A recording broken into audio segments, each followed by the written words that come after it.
Hi, I'm Jim Tomaszewski. I'm the Director of Product Development at Stronghold, and I've been here for just over a year.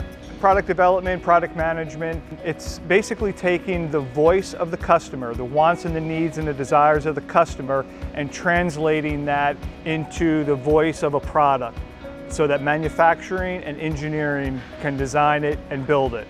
A lot of the challenges in the product development arena is where do you get your ideas from? So what we'll do is we have these custom solutions, and many times they are applicable for our market.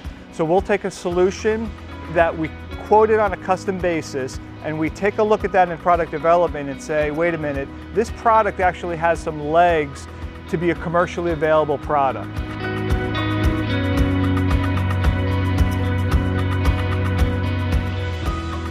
Stronghold is a pretty well-known brand name in the industry for making heavy-duty industrial cabinets, but we are truly more than a gray box. Even though it's a heavy-gauge steel product, we do create innovation in the product.